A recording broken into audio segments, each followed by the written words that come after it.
What is up, reefers?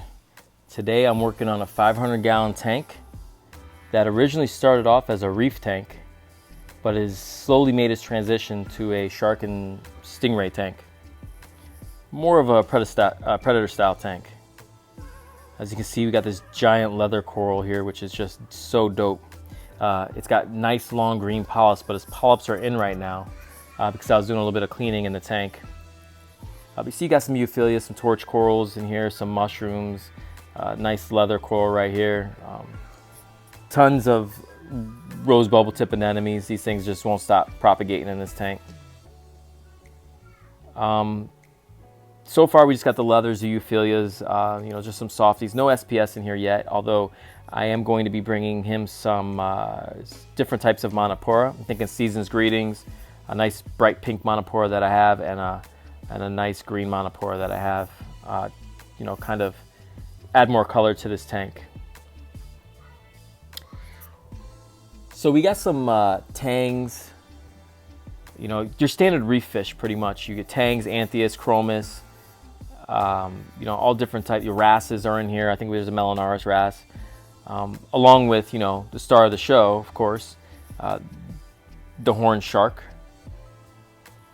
Now this little buddy's been in here since he was an egg and actually hatched in this tank, which is really cool. Now he hasn't given anybody any problems. He hasn't eaten any of the fish.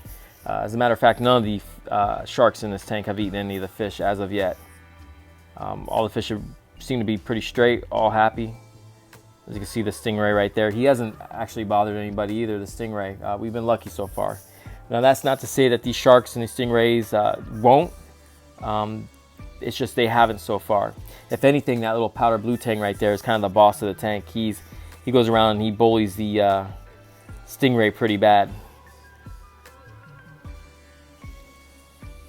We also have 2 or 3 marble cat sharks in here as well, which were also originally eggs that hatched in this tank as well. And there is an eel in here. I believe it's a snowflake eel, if I'm not mistaken. He didn't make an appearance in this video. I tried to find him back here. This is his little hangout spot. But he's about a good 3.5 feet tall. So this tank is pretty packed. Sharp-nosed puffer right there. So like I said, this is a 500-gallon tank. These fish are, these sharks are doing well in here right now. Stingray's doing well. They all eat really good. They're well taken care of. Now the future of this tank is the customer wants to upgrade to a 5,000-gallon tank. So they're going to be well taken care of. Things are only going to get better for them. So they're going to have the space and the care that they need. But in the meantime, we're going to try to make this tank look as dope as possible. We're going to add, like I said, monopora. We're going to add more euphyllia corals in here. I'm thinking torches, some really cool hammers. Really brighten up this tank. Now the stingray's out and about because I was just in the tank and he's thinking it's feeding time. Like I said, these guys are voracious. Feed them krill, crabs, silver sides, all, I think he pretty much all IQF style foods. Squid, they get spoiled, these guys. The owner takes really good care of them. So because this tank is pretty packed with such large predator style fish, the nitrates are high. Phosphates aren't too much of a problem, but the nitrates are high.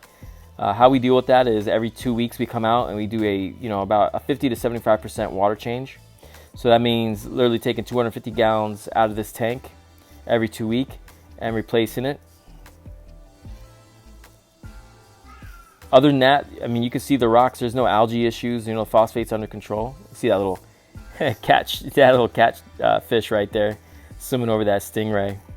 It's funny to see a little catfish in here. They call them the cat sharks, Colombian cat sharks. Then you see them alongside real sharks. It's just kind of funny to me. But the phosphate is low in here. You can see there's no algae, no green hair algae anywhere. No nuisance algae, anywhere in this tank. Maybe a little bit of diatoms, but for the most part, given the bio load in this tank, it's pretty good. That's also part of the reason why I want to put more coral in here as well, to help solve that nutrient issue. Thinking maybe some more, some zoas. I think some mohawks would do really well in here. Fast-growing pally style coral that will consume some nutrients. Maybe some blue xenia would be really good in here. The sharks and the stingrays and the eels, nobody messes with the coral. So everybody, like I said, everybody seems to be really chill and happy right now.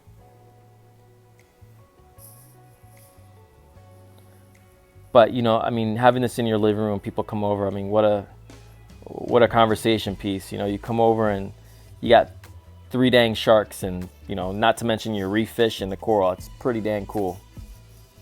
I'm really excited for this 5,000 gallon build.